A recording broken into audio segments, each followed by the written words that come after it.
Hai teman-teman di Narji, apa kabarnya? Sudah melakukan banyak tips di Power Tips Series sebelum-sebelumnya. Kita punya episode baru kali ini ya, tentang alignment. Apa itu? Mari kita bahas bersama dengan konsultan di Narji Indonesia, Vera Maringka. Hai Bu Vera, Halo, apa gimana kabar? kabar semuanya? Saya baik-baik aja, sehat-sehat, alhamdulillah. Sehat-sehat. Ya cantik seger loh hari ini ya kan? Terima kasih Pak Daniel. Jadi gini Bu Vera, tentang alignment nih, kita mau cerita untuk teman-teman di Narji kali ini. Eh, kita mulai dengan apa sih sebenarnya alignment itu? Alignment itu kalau diterjemahkan ke bahasa Indonesia kan artinya keselarasan ya, selaras. Keselarasan, oke. Ya. Kalau secara dictionary itu artinya jadi beberapa part ini itu berada di posisi yang tepat sesuai dengan interrelasi dari posisi-posisi tersebut. Itu secara Oke, dictionary. oke. Ya. Kalau kita korelasikan ke company, ke Hah? perusahaan, itu lebih ke company itu kan terdiri dari beberapa departemen, Betul. ya. Lalu orang dengan peranannya tertentu, dengan posisi-posisi tertentu. Hmm, Nah, keselarasan itu artinya adalah semua departemen atau semua peranan-peranan atau posisi-posisi ini hmm. berada di tempat yang tepat sehingga bisa bersama-sama nih barengan selaras ini menuju apapun itu yang ingin dicapai. Oke. Eh, Gitu. kenapa ini sangat dibutuhkan si alignment ini? Nah, kalau nggak ada alignment, ya ini bisa-bisa nanti ya masing-masing ini kerja sendiri-sendiri. Jadi mungkin finance-nya ke kanan, bisnisnya ke Oh, kiri, supply chain-nya ke belakang, gitu ya. Ini nggak barengan karena nggak align gitu. oh, Gitu. oke. Nah, alignment ini tidak bisa tercapai Hmm. kalau tidak masing-masing posisi atau peranannya tidak mempunyai pengertian yang sama. Tentang? Ya, tentang ada dua nih. Hmm. Pertama, pengertian yang sama tentang tujuan yang akan dicapai. Jadi nggak jelas mau Oh, kemana, ya oke. kan apa yang mau dicapai ini nggak jelas. Sehingga masing-masing nggak bikin sendiri-sendiri, Hmm. gitu ya. Atau pengertian yang kedua adalah eh, tidak ada pengertian yang sama terhadap apa yang diharapkan dari masing-masing departemen Hmm. ya terhadap departemen yang lain.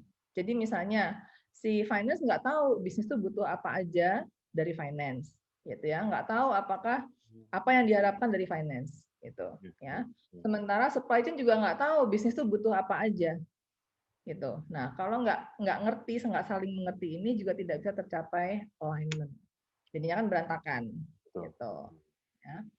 Makanya sering kita dengar company-company yang bilang kita tuh udah punya goals, sudah punya values Hmm. kadang-kadang Hmm. ya. Hmm. Tapi kok nggak jalan ya? Padahal values-nya udah di print di tembok-tembok, udah di udah di email, udah di segala macam nggak Hmm. jalan gitu. Hmm. Nah itu karena pengertiannya mungkin belum sama. Oh, oke, pengertiannya belum sama. Baik. Nah, karena saking pentingnya si alignment ini, proses seperti apakah yang bisa dilakukan untuk bisa selaras ini, Bu, align? Gitu ya. Ya yang pasti nomor satu harus membangun pengertian yang sama. Mhm. Ya, contohnya nih saya bilang nih, aduh saya kepengen langsing gitu ya. Nah, Oke. langsing ini kan beda-beda ya, gitu Mhm. kan ya. Mungkin yang satu mikir langsing itu yang penting apa pokoknya muat nomor baju sekian gitu. Oke. Ada pengertian orang langsing itu pokoknya turun sekian. Ada macam-macam gitu pengertian langsing Mhm. gitu. Mhm. Nah, sama juga kalau company itu punya pengertian misalnya kita harus menjadi company yang terbaik. Terbaik itu apa gitu. Bisa masing-masing orang ini bisa beda-beda gitu Mhm. ya. Mhm. Mhm. Jadi harus disamakan dulu pengertiannya gitu ya. Mhm. Nah, itu nomor satu. Lalu Bersatu. yang kedua itu harus membangun kesepakatan bersama. Jadi kalau tadi udah ngerti, sekarang semua ini setuju bahwa oke, semua setuju bahwa itu yang ingin dicapai. Jadi Mhm. bukan cuma ngerti tapi setuju Mhm. gitu. Nah, mau ikutan gitu, mau berkontribusi. Gitu. Oke. Nah, yang ketiga, ini harus mendiskusikan dan mencari solusi terhadap hidden issues. Nah, ini nih biasanya ini adalah proses yang paling berat nih Mhm. gitu. Karena biasanya di setiap company itu pasti ada hidden issues dan namanya juga hidden ya. Jadi nggak diomongin. Mhm. Nah, kalau nggak diomongin maka tidaklah terjadi alignment Gitu. Jadi harus Jadi diomongin. iya, harus diomongin, diceritain, kalau menurut saya itu nggak bisa tercapai karena kita punya masalah Oh, ini. oke. Gitu kan? Gitu. Kalau nggak diomongin, nggak dicari solusinya, ya itu cuma jadi slogan aja dan Mhm, tidak akan tercapai. Gitu. oke. Itu yang ketiga. Nah, Mhm, yang keempat ini kalau sudah pengertian udah sama, semua udah setuju, semua hidden issue sudah ada di atas meja dan sudah diomongin. Nah, yang keempat ini kita harus buat action plan bersama, ya, mhm. yang disetujui bersama, yang align, waktunya saling sinkron, gitu ya, deliverables-nya juga saling sinkron. Itu sih 4 step aja. Oke. Ketika kita berbicara tentang menyamakan, langkah selaras begitu, sering muncul kata-kata, harus muncul identitas yang sama, ada goal yang sama. Sebenarnya apa sih, hubungannya antara goal, identity, dan juga si alignment ini, Bu? Nah, bedanya gini, biasanya itu memang dimulai dari identity dulu. Mhm. Ya, company ini harus jelas. Identity ke depannya ini mau jadi company yang seperti apa? Atau mungkin lebih mudah kalau phrase-nya diganti menjadi ingin dikenal sebagai company yang seperti apa. Misalnya, Bu, contoh realnya gitu. Contoh misalnya, eh, ke depannya company saya kepingin company saya ini go global. Mhm, Oh ya.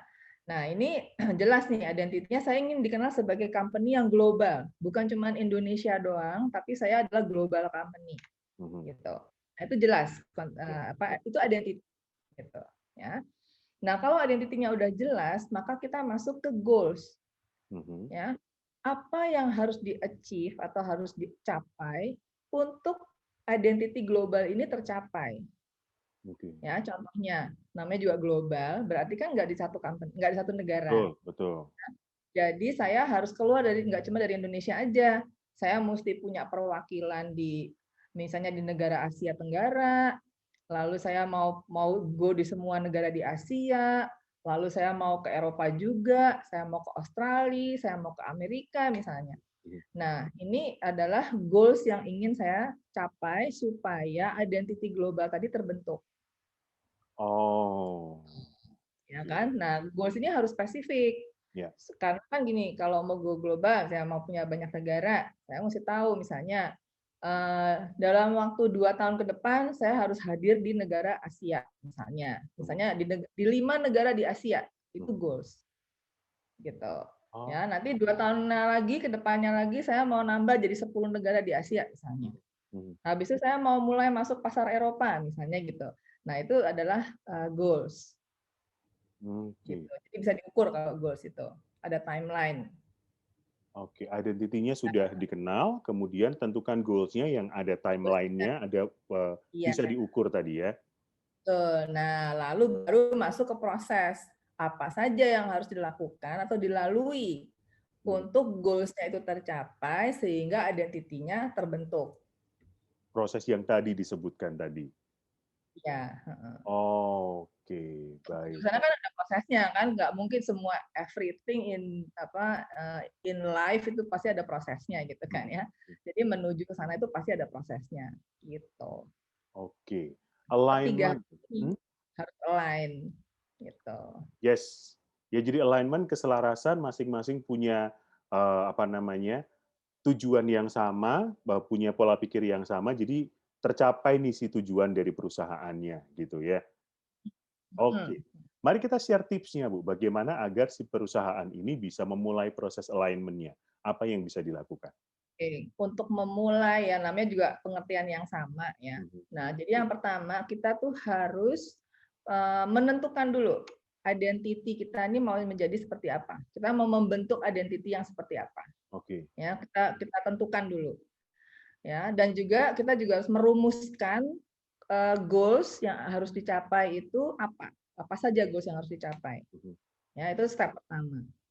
Step kedua, kita harus memastikan bahwa identity yang mau kita bentuk ini jelas dan mudah dimengerti oleh tim kita. Ya, jadi jangan susah-susah panjang-panjang orang nggak ngerti gitu ya. Jadi yang simple, jelas, clear gitu mhm, ya identitinya ini. Dan juga yang namanya goals itu harus tadi spesifik ya, sehingga orang juga clear, jelas. Oh, saya harus mencapai apa? Itu jelas mhm, gitu. Ya. Nah, yang ketiga itu namanya juga kesamaan pengertian, ya harus berkomunikasi. Jadi jangan cuman bosnya bikin goals, bikin identity, bikin goal sendiri, timnya nggak ada yang tahu, gitu ya. Nah ini harus dikomunikasikan, didiskusikan supaya semua orang di company itu tahu, paling tidak punya the same understanding mengenai identity yang ingin dibentuk dan tujuan yang ingin dicapai. Itu dulu aja Oke, untuk memulai. saya ulangi tipsnya tadi adalah temukan identity-nya, kemudian dan juga goal-nya. Pastikan itu bisa diterima oleh semua bagian dari perusahaan dan juga dikomunikasikan. Iya, Betul itu, Bu? betul. Oke, Pastikan semua orang di company itu punya pengertian yang sama. Itu dulu yes. aja mulai. Itu dia ya. Silahkan dimulai proses alignment ini teman-teman di Narji. Setelahnya apa langkah berikutnya tunggu di Power Tips selanjutnya. Bu Vera terima kasih. Terima kasih.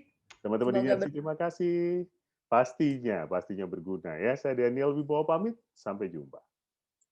sampai jumpa.